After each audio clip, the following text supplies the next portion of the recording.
നമസ്കാരം. Raf talk ക്രിക്കറ്റിലേക്ക് അവർക്കും സ്വാഗതം. IPL 8 റൗണ്ട് മത്സരങ്ങൾ പൂർത്തിയായി. 2 ടീമുകൾ 9 മത്സരങ്ങൾ കളിച്ചിട്ടുണ്ട്. അത് SRHും രാജസ്ഥാൻ റോയൽസുമാണ്. ബാക്കി എല്ലാ ടീമുകളും 8 കളികളാണ് കളിച്ചിരിക്കുന്നത്. നമ്മുടെ പവർ റാങ്കിങ്ങിൻ്റെ 9ാമത്തെ എപ്പിസോഡിലേക്ക് കടക്കുകയാണ്.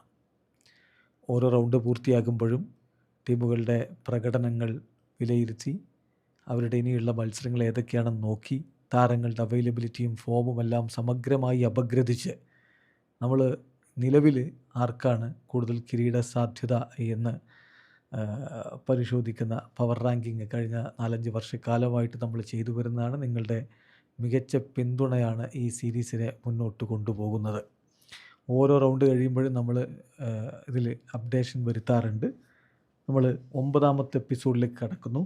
That means power ranking after the 8th round. Power റാങ്കിങ്ങും പോയിൻ്റ് പട്ടികയും തമ്മിൽ ഒരു ബന്ധവുമില്ല. പക്ഷേ സാമ്യതകൾ ഇപ്പോൾ കാണാം. അതിൻ്റെ കാരണം മറ്റൊന്നുമല്ല, ഇപ്പോൾ ടീമുകളുടെ പ്രകടനം, അവരുടെ കൺസിസ്റ്റൻസിയൊക്കെ ഏതാണ്ട് വ്യക്തമായിട്ടുണ്ട്. അത് പോയിൻ്റ് പട്ടികയിലും പ്രതിഫലിക്കുന്നുണ്ടാവും. അപ്പോൾ അതനുസരിച്ച് ചില സാമ്യതകൾ ചില പൊസിഷനുകളിൽ കണ്ടേക്കാമെന്ന് മാത്രം. പവർ റാങ്കിങ് പോയിൻ്റ് പട്ടികയല്ല എന്നുള്ളത് പ്രിയ സുഹൃത്തുക്കൾക്ക് അറിയാവുന്നതാണല്ലോ. അപ്പോൾ പവർ റാങ്കിങ്ങിലേക്ക് കടക്കുന്നതിന് മുമ്പ് നമ്മൾ പോയിൻ്റ് പട്ടിക ഒന്ന് പരിശോധിക്കുകയാണ്. 8 കളികൾ കഴിയുമ്പോൾ 13 പോയിൻറ്റോടെ 1ാം സ്ഥാനത്ത് PBKS ആണ്. ഒരു കളി അവർ തോറ്റുള്ളൂ. ഒരു കളി മഴ പെയ്ത് നോ റിസൾട്ടായിപ്പോയി. മികച്ച നെറ്റ് റൺ റേറ്റ് അവർക്കുണ്ട്. +1.043 നെറ്റ് റൺ റേറ്റിൽ 13 പോയിൻറ്റോടെ അവർ 1ാമത്. 2ാമത് RCB ഉണ്ട്. 8 കളിയിൽ 6 ജയിച്ചിട്ടുണ്ട്. വളരെ സ്ട്രോങ് ആയിട്ടുള്ള ഹെൽത്തി ആയിട്ടുള്ള നെറ്റ് റൺ റേറ്റാണ്. +1.919 12 പോയിൻ്റ് അവർക്കുണ്ട്. SRHനും 12 പോയിൻ്റ്, പക്ഷേ അവർ 9 കളികൾ കളിച്ചിട്ടുണ്ട്. SRH 3ാമത്. അതുപോലെ തന്നെയാണ് രാജസ്ഥാൻ റോയൽസിനും 12 പോയിൻ്റ് ഉണ്ട്. അവരും 9 കളി കളിച്ചിട്ടുണ്ട്.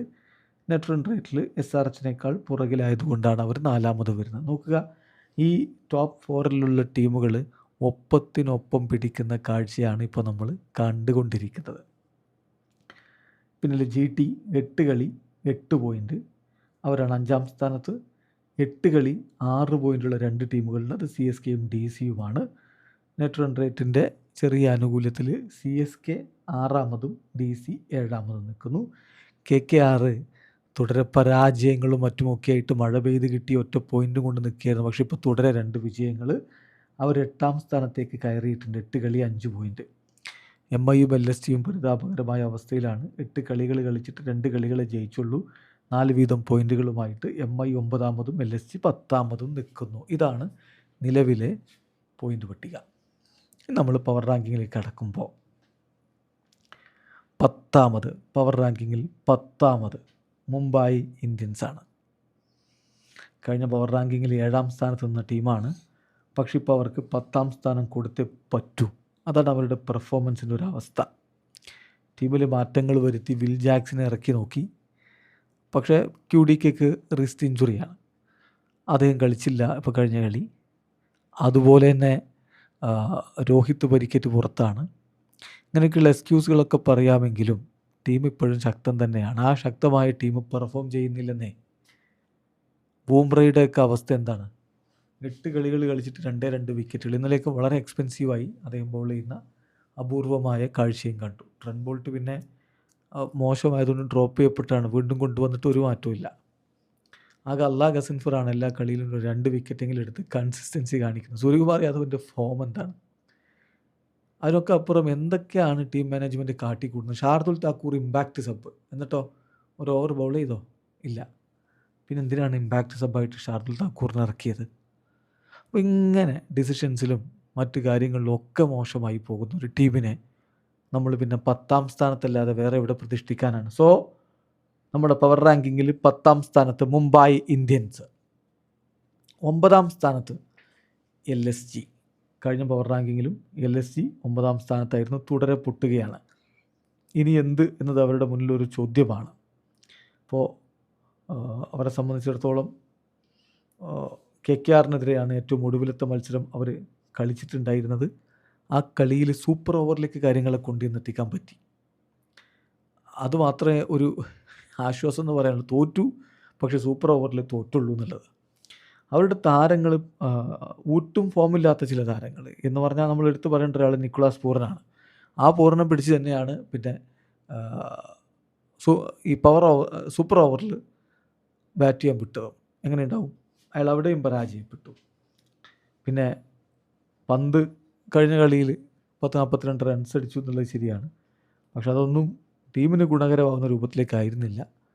ഒന്നുകിൽ മർക്രം അല്ലെങ്കിൽ മാർഷ്, രണ്ടാലൊരാൾ മാത്രം ഫോം ആവുക എന്നുള്ളത് ഇപ്പോൾ അവരുടെ ഒരു സ്ഥിരം പരിപാടിയാണെന്ന് തോന്നുന്നു.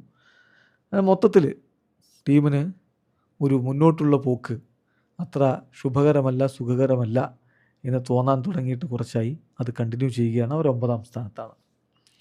പവർ റാങ്കിങ്ങിൽ 8ാം സ്ഥാനത്താണിപ്പോൾ DC ഉള്ളത്.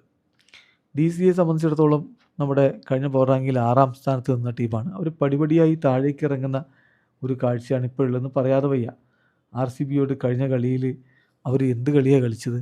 75 റൺസിന് ഓൾ ഔട്ടായി. 75 റൺസ് എത്തി തന്നെ ഭാഗ്യം. 8 റൺസിന് 6 വിക്കറ്റ് പോയ അവസ്ഥയായിരുന്നു. ഇമ്പാക്റ്റ് സബ് എന്നുള്ള പരിപാടി ഉണ്ടായിരുന്നില്ലെങ്കിൽ പണ്ടത്തെ RCBയുടെ 49 എന്നുള്ള റെക്കോർഡൊക്കെ എപ്പോഴേ ഈ DC മറികടന്നേനെ.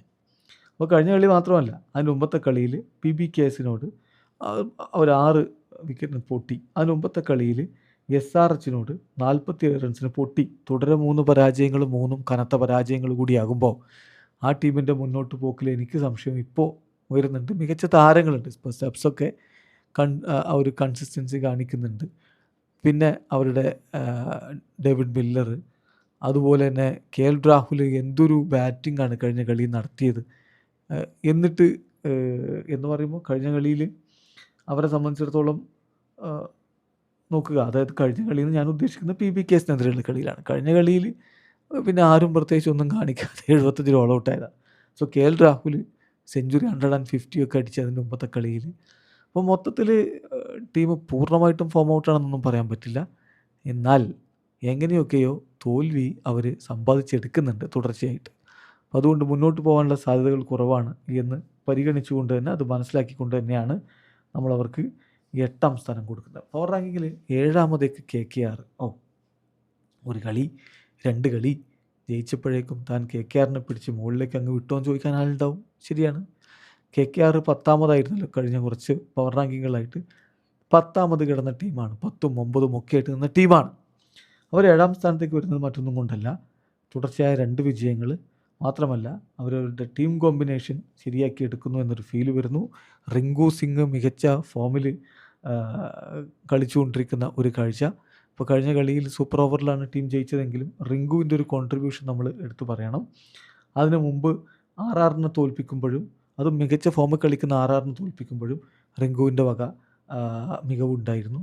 അതുകൊണ്ട് പറ്റ താഴെ കിടക്കേണ്ട ടീമല്ല എന്നുള്ളത് പരിഗണിച്ച് തന്നെയാണ് അവരെ നമ്മൾ 7ാം സ്ഥാനത്തേക്ക് മാറ്റിയിരിക്കുന്നത്.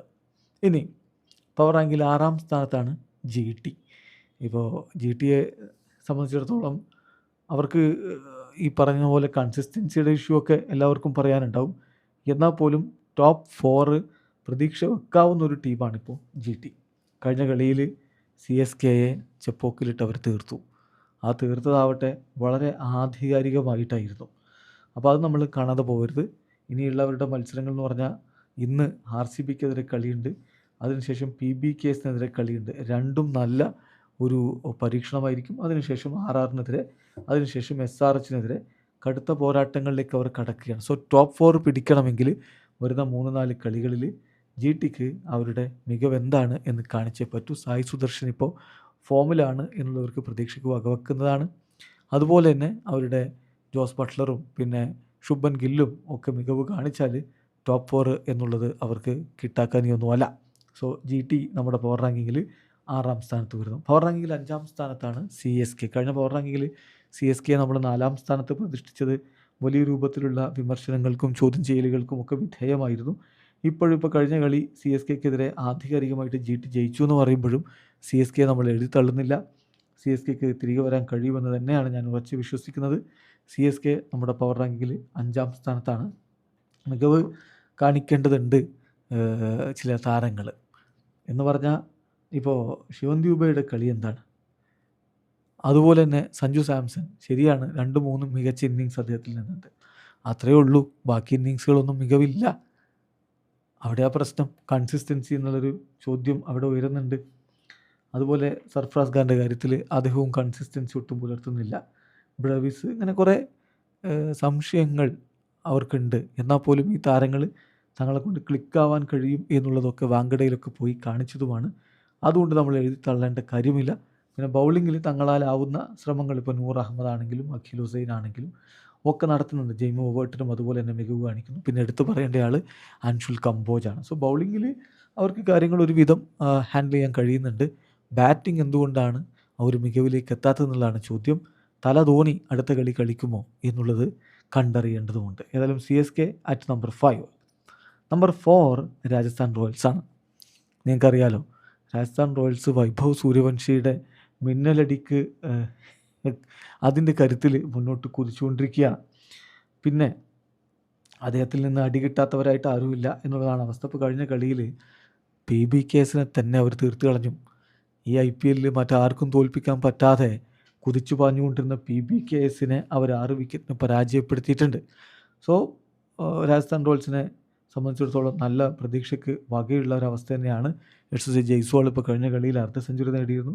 സൂര്യവംശി പിന്നെ 16 ബോൾ 15 ബോൾ മതി അവന് 50 അടിക്കാൻ. കഴിഞ്ഞ കളി 16 ബോൾ 16 പന്തിൽ 43 റൺസാണ് അവൻ അടിച്ചത്. പിന്നെ ഡൊണാവൻ ഫെരീരയും ശുഭൻ ദ്യൂബയും ചേർന്നുള്ള ഫിനിഷിങ്. ടീമിൽ ചെറിയ മാറ്റങ്ങൾ വരുത്തി, ഹെറ്റ്മയറെ പുറത്തിരുത്തി, അങ്ങനെയൊക്കെയുള്ള ചില പൊടിക്കൈകളൊക്കെ ചെയ്തപ്പോൾ വീണ്ടും അവർ ഒന്നുകൂടി കരുത്ത് വർദ്ധിപ്പിച്ച ഒരു ഫീലാണുള്ളത്.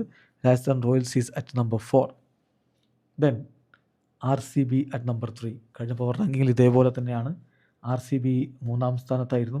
അതിന് പലർക്കും എതിർപ്പുണ്ടെന്ന് അറിയാം. നിങ്ങൾ നിങ്ങളുടെ അഭിപ്രായങ്ങൾ കമൻറ്റ് ബോക്സിൽ മാന്യമായ രൂപത്തിൽ രേഖപ്പെടുത്തുക. ആരോഗ്യകരമായ ക്രിക്കറ്റ് ചർച്ചകളുമായി നമുക്ക് മുന്നോട്ട് പോകാവുന്നതാണ്. RCBയെ സംബന്ധിച്ചിടത്തോളം ഇത്തവണ അവർ ടൈറ്റിൽ ഡിഫൻസ് വളരെ മനോഹരമായിട്ട് ചെയ്തുകൊണ്ടിരിക്കുന്നുണ്ട്. ആ ടൈറ്റിൽ അവർ നിലനിർത്തിയാലും അത്ഭുതപ്പെടേണ്ടതില്ല എന്നുള്ളതാണ് എൻ്റെ അഭിപ്രായം. ദേവദത്ത് പടിക്കലൊക്കെ എന്തൊരു ഫോമിലാണ്. പിന്നെ ആകാശങ്ക എന്ന് പറയാവുന്നത് ഫിൽസാൾട്ടിൻ്റെ പരിക്കിൻ്റെ കാര്യമാണ്. പകരം ജേക്കബ് ബത്തൽ ഇറങ്ങിയ കളികളിൽ അത്ര മികവിലേക്ക് പോയിട്ടുമില്ല. എന്നാൽ ജിതേഷ് ശർമ്മയുടെ ഫോം അവർക്ക് ആശങ്ക ഉണ്ടാക്കുന്നുണ്ട്. ഇതൊക്കെ പറയുമ്പോഴും വിരാട് കോഹ്ലിയും രജത് പട്ടീദാറും പിന്നെ നമ്മുടെ ടിം ഡേവിഡും അതുപോലെ ദേവദത്ത് പടിക്കലും എല്ലാവരും നല്ല രൂപത്തിൽ തന്നെ ബാറ്റ് കൊണ്ട് കോൺട്രിബ്യൂട്ട് ചെയ്യുന്നുണ്ട്. ബൗളിങ്ങിലാണെങ്കിൽ ജോഷ് ഹേസൽവുഡും ഭുവനേശ്വർ കുമാറും തോട്ടാൽ പൊള്ളുന്ന ഫോമിലുമാണ്. എല്ലാ സാധ്യതകളും അവർ കിരീടം നിലനിർത്താനുണ്ട്. പവർ റാങ്കിങ്ങിൽ ഇപ്പോൾ അവർ നമ്പർ 3-ലാണ്. പവർ റാങ്കിൽ നമ്പർ 2 SRH സൺറൈസേഴ്സ് ഹൈദരാബാദ്. ഇന്നലത്തെ കളിയൊക്കെ കണ്ടില്ലേ, മുംബൈ എങ്ങനെയാണ് അവർ തീർത്തത് എന്നുള്ളത്. ക്ലാസൻ ഈ IPL സീസണിൽ വല്ലാത്തൊരു ഫോമിലാണ് കളിച്ചുകൊണ്ടിരിക്കുന്നത്. പിന്നെ അഭിഷേക് കിടലൻ ഫോമിലാണ്. ട്രാവിസ് ഹെഡ് ഇന്നലെ നന്നായിട്ട് കളിക്കുക കൂടി ചെയ്തു. പിന്നെ യങ്സ്റ്റേഴ്സിൻ്റെ കാര്യം എടുത്തു പറയണം. അവർ അവരുടെ ക്യാപ്റ്റൻ പാറ്റ് കമ്മിൻസ് പറഞ്ഞ പോലെ ഫിയർലെസ് ക്രിക്കറ്റാണ് കളിക്കുന്നത്. എല്ലാം കൊണ്ടും ടീം ഇപ്പോൾ സെറ്റായ ഒരു സ്ഥിതിയിലാണുള്ളത്. So SRH is at number 2. Number 1 ഒരു കളി തോറ്റത് കൊണ്ട് നിങ്ങൾ എഴുതി തള്ളണ്ട, അത് PBKസിൻ്റെയാണ്. പ്രഭ് സിമ്രാനും പ്രിയാൻ ഷാരിയും ചേർന്ന് ഓപ്പണിങ് ക്ലിക്കായ പിന്നെ അവരെ പിടിക്കാൻ കിട്ടില്ല. പിന്നാലെ കൂപ്പർ കനോലിയും ശ്രേയസ് അയ്യരും ഒക്കെ വരുന്നു. സോ മികച്ച ടീമുണ്ട് പഞ്ചാബിന്. ഒരു കളി പൊട്ടിയത് കൊണ്ട് നമ്മളവരെ എഴുതി തള്ളേണ്ടതില്ല. പഞ്ചാബ് വരും മത്സരങ്ങളിൽ അവർ കൂടുതൽ കരുത്ത് കാണിക്കുമെന്ന് തന്നെ പ്രതീക്ഷിക്കണം. അവർക്കടുത്ത കളി ഇനിയിപ്പോൾ ഞായറാഴ്ച GTക്കെതിരെയാണ്. അതിനുശേഷം SRHനെതിരെ കളിക്കും. അതിനുശേഷം DCക്കെതിരെ കളിക്കുന്നു. മെയ് 14 മുംബൈ ഇന്ത്യൻസിനെതിരെ കളിക്കുന്നു. സോ അവരെ സംബന്ധിച്ചിടത്തോളം മുന്നോട്ടുള്ള പ്രയാണം അത്രമാത്രം ഒരു ബുദ്ധിമുട്ടുള്ളതൊന്നുമല്ല. അവരുടെ ടീമിൻ്റെ ശക്തി വെച്ച് ഈ 1-ാം സ്ഥാനം അവർക്ക് നിലനിർത്താവുന്നതേ ഉള്ളൂ. സോ നമ്മുടെ പവർ റാങ്കിൽ 1-ാമത് PBKs. വളരെ പെട്ടെന്ന് പവർ റാങ്കിങ് ഒന്ന് പറയാം. 1 PBKs, 2 SRH, 3 RCB, 4 Rajasthan Royals, 5 CSK, 6 GT, 7 KKR, 8 DC, 9 LSG, 10 Mumbai Indians. തീർച്ചയായിട്ടും നിങ്ങൾക്ക് ഈ പവർ റാങ്കിങ്ങിലും മറ്റുമൊക്കെ വ്യത്യസ്ത അഭിപ്രായങ്ങളും കമൻറ്റ് ബോക്സിൽ രേഖപ്പെടുത്തുക. വീഡിയോ അവസാനിക്കുന്നു. ക്രിക്കറ്റ് ലോകത്തെ കൂടുതൽ വിശേഷങ്ങളുമായി റാഫ്റ്റോക്സ് എത്താം.